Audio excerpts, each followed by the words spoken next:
G'day everyone, my name is Chris and welcome to Cycling Commentary, a series where I film myself going for a bike ride and then, I talk over it.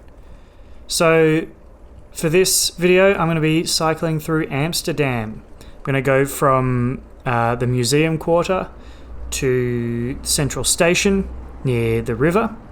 And as I do, I'm going to just kind of mention some of the great things about Dutch cycling infrastructure from an Australian perspective and talk about some of the ways that we could, take inspiration, improve our infrastructure back home. And immediately as I'm cycling along this street, I have lived in mostly Hobart, Canberra, Sydney throughout my life.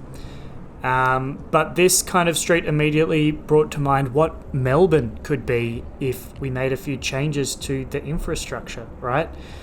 I mean, it's got the tram going down the middle of the street. It's a similar width to a lot of those tram streets in Melbourne.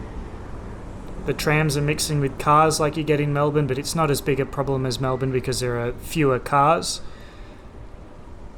And the main difference as well is that there are separated cycleways, plenty of trees, and the bare minimum amount of space has been dedicated to trams and cars. So all throughout Melbourne, it's almost like there's a lane of parking / overtaking where cars can overtake trams, and then the tram lane in the middle and the main travel lane. But here it's very clearly differentiated which space is for the cars and the trams and which space is for parking / curb build-outs, and then which space is safely set aside for cyclists. So if this kind of design could be applied to a lot of those tram streets in Melbourne, I think that would be fantastic.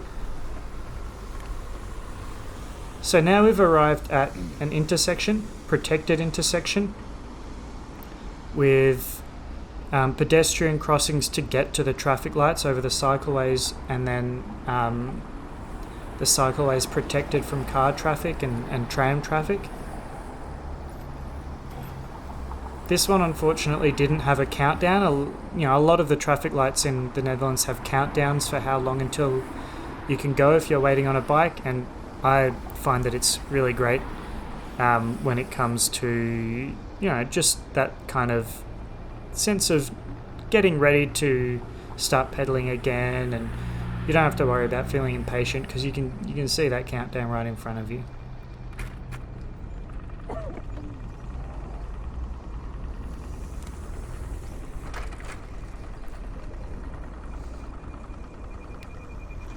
Now, I love the way that bricks or clinkers are used in Dutch street design. You could see that the zebra crossing and the lines on the road here are actually made out of the bricks. It gives it this really nice aesthetic look to it, and if you want to find out more, I mentioned this in my last video where I cycle through Deventer, and you might want to watch that. But they actually, make the roads very easy to repair, they slow cars down, there are heaps of benefits. But if you want to learn more about that, there's my Deventer video and a very good Not Just Bikes video as well. So I'm riding here around Museumplein, or Museum Square, which is essentially just a big park, and it was near the hotel, so I walked through it a few times. It's nice, lots of people walking their dogs and that kind of thing. I also got a snowball thrown at me by a stranger walking home through there, so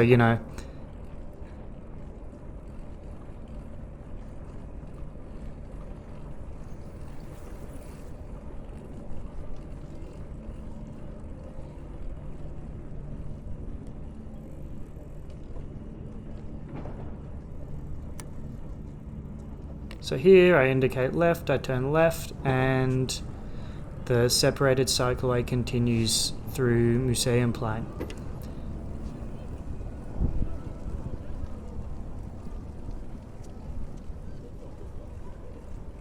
I love that if you just quietly listen, you can hear conversations going on.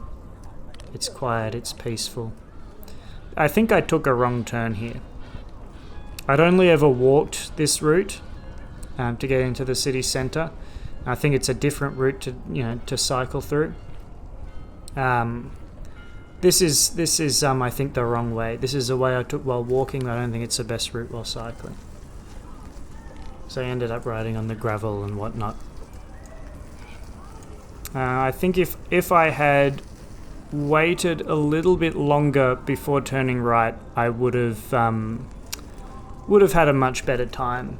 Because I've been spat out at the stairs here, and I have to figure out how to get up there. But you can see as I go past the shop for the Van Gogh Museum, you can see the cycleway I probably should have taken.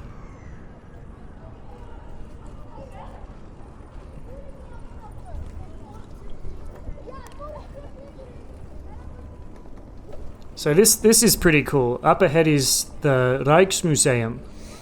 I'm not sure if here it's meant to translate as like the Empire Museum or the Museum of Riches or what. It means one of those two things, I believe.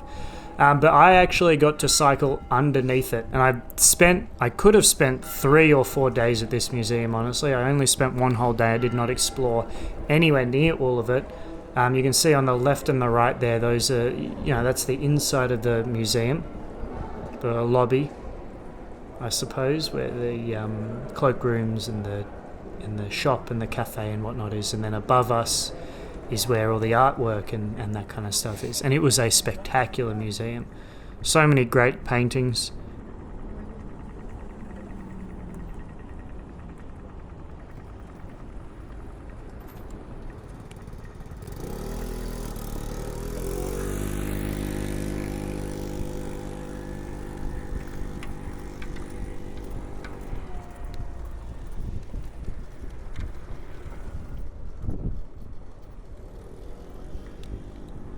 Here is an intersection that when I walked past it, I was like, man, this looks complicated.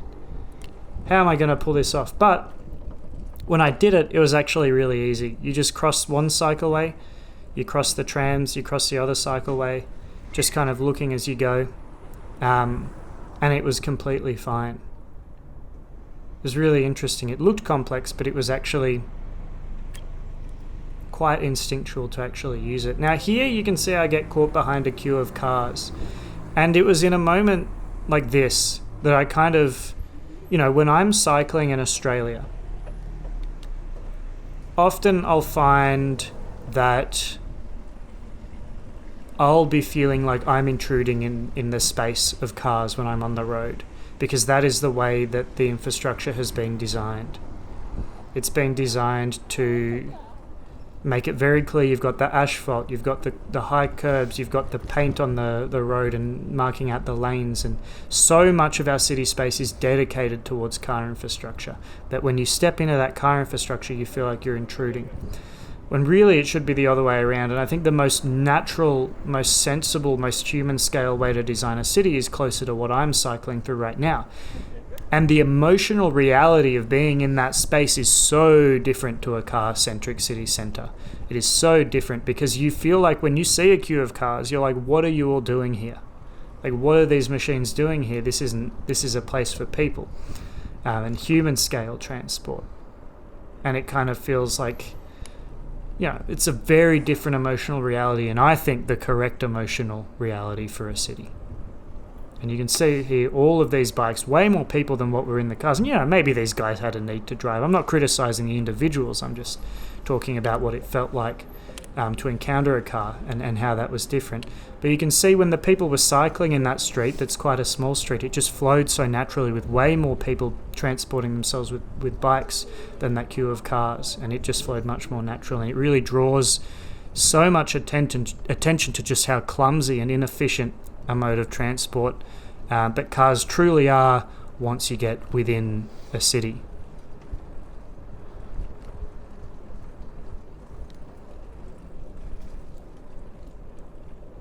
And I think the continuous footpaths are fantastic as well. So you can see every time you cross, like you go from a side street onto a main street, you essentially have to go up a ramp onto the footpath.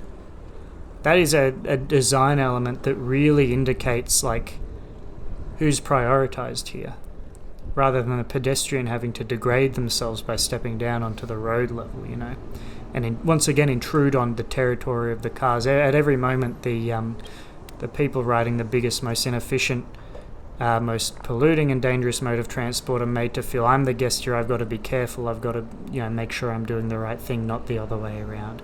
Although obviously, no matter what how you're transporting yourself, you still got to be doing the right thing.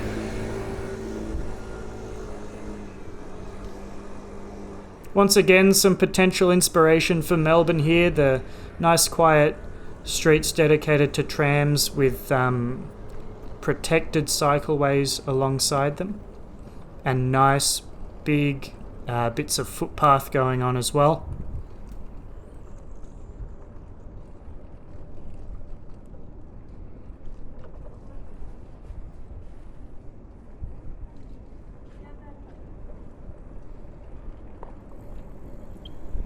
And you can see that there are plenty of delivery vehicles and business vehicles parked on the footpath, and I assume what's going on there is that you can see some are marked out. So spaces where there are, there is a need for these delivery vehicles, they can park on the footpath, but whenever they're not needed, instead of it just being a massive waste of space, an empty parking spot, it actually becomes more footpath, which I think is a much more sensible way to do it, because an empty parking spot is just useless, but more footpath can then be used by the people walking around there.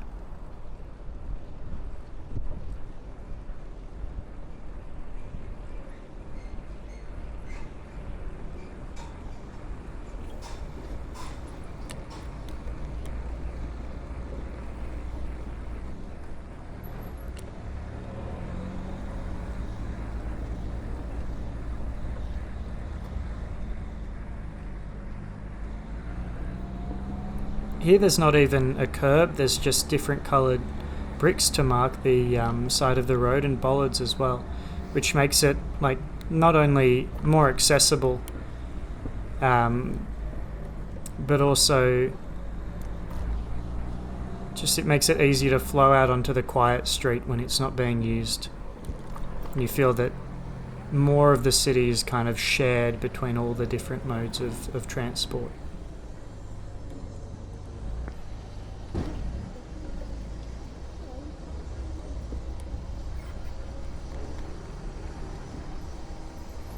You can see the traffic calming is obviously working very well on the driver of this van as well, which, was a little bit frustrating for me, because I was stuck going, I don't know, maybe 10-ish k's an hour or around that.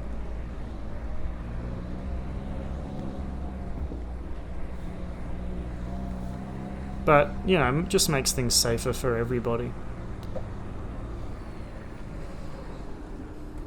So here I managed to overtake the van only to get stuck behind another truck. And if this was to happen in Sydney or somewhere else in Australia, right now I would be just inhaling P2 particles, just coating my lungs with coal dust. Well, not literally coal dust, but you know what I mean. But you can see by the sign on the back of the truck, it's 100% electric, which is awesome. You see... I don't think I've ever seen an electric truck in Australia. I've seen electric buses. I don't think I have ever seen an electric truck before. So the reason for this electric truck in the city centre, I can only assume, is the zero emission zone. So Amsterdam city centre within the S100 ring road, which is the road that I crossed just after going underneath the Rijksmuseum.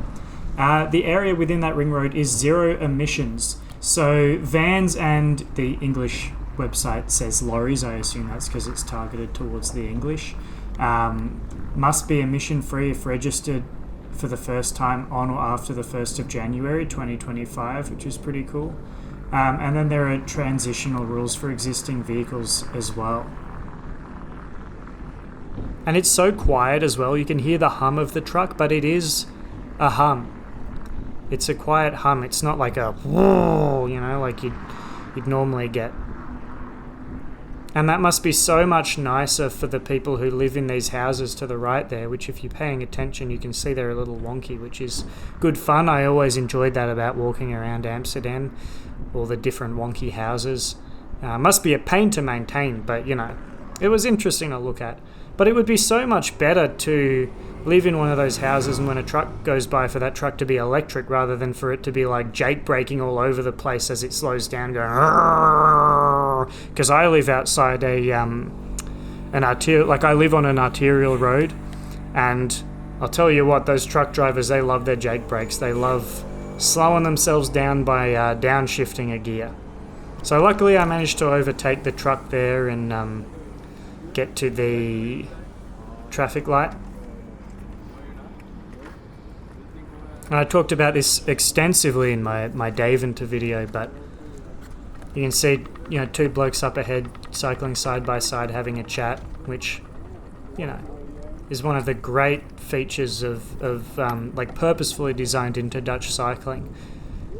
It's designed around being able to cycle with someone. They have these nice wide cycleways where you're meant to be able to cycle next to someone and have a chat, just like if you were going for a walk. And I think we should do that in Australia, because I think that very nicely represents the Australian value of mateship.